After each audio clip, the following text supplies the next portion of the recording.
Doğa dilek näme? Elini açıp Allah Teala'dan dilemek. Ya da oturup elini açmanam dilek edip bileyen, yüreğinle dilek edip bileyen näme? Doğa dilek. İň ulu ibadetlerin biri musulman doğanlar doğa dilek. İň ulu ibadetlerin biri. Hatta İslam'da şeyle bir ibadet yok, şunun içinde Allah Teala'ya yüzlenme doğa dilek bolmasın. Roza tutayan Allah'a yüzleniyen, hac ediyen Allah Teala'ya yüzleniyen, namaz okuyan Allah Teala'ya yüzleniyen, cuma gidiyen Allah'a yüzleniyen, sadaka ediyen, netin näme Allah Teala'nın razılığını kazanmak, Allah Teala'dan dilek ediyen şunu kabul etdi.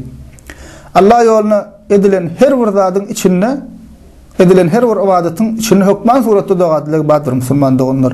Şunun için doğa dilek ulu ibadetlerin biri. Ve doğa dilek ediyen kişi näme isleyen musulman doğanlar, ya özüne bir peydan gelmegini ya da özünden bir ziyanın gitmegini isleye. O doğa dilek ediyaninden şunu dileye. Allah Teala hem Kur'an-ı Kerim'de aydiyen musulmanlar Mü'min suresi 40. sure 60. ayetinde وَقَالَ رَبُّكُمُ دُعُونِي أَسْتَجِبْ لَكُمْ إِنَّ الَّذ۪ينَ يَسْتَكْبِرُونَ عَنْ عِبَادَتِي سَيَدْخُلُونَ جَهَنَّمَ دَاخِر۪ينَ Rabbiniz aytti. Rabbiniz aytti. Ünsörün musulmanlar. Rabbiniz aytti. Mana doğa dilek edin. Menden dileyin. Şonna men sizin doğa dileklerinizi kabul edeyin.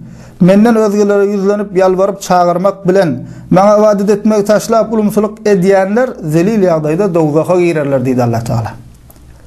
Allah Teala näme diýdi? Ey kulum menden dile diýe. Men sen eýän, men seni yarattım, men sen öldürýän, men sen direlden, rızkyňy men berýän, kesellesen şifany men berýän, çağa men sana berip durun.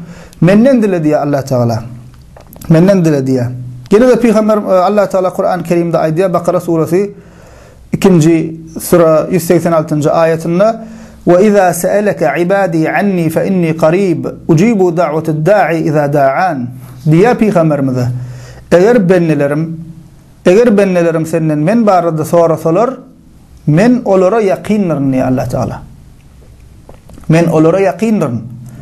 Men dilek eden wagty dilek ediyanin dilegini kabul ederim diýip aýdy Allah Teala. Ve Peygamberimiz sallallahu aleyhi ve sellem aydiye Ebu Davud Tirmizi'de geçen hadisinde "Ed-du'a huvel ibade" diye. Doğa dilek ibadettir. Ya da doğa dilek ibadetin hut özüdür diye. Yani doğa dilek ibadet. Ve Peygamberimiz sallallahu aleyhi ve sellem sahabesi İbn Abbas'a radıyallahu anhuma nasihat edip näme diye Tirmizi'de geçen hadisinde "İza sa'alte fes'elillah ve iza ista'ante festa'in billah" diye. Dilesen Allah'dan dile. Dilesen Allah'dan dile. Yardım sorasan Allah'dan sora diýip aýdy Peygamberimiz sallallahu aleyhi ve sellem sahabasına öwrediýär.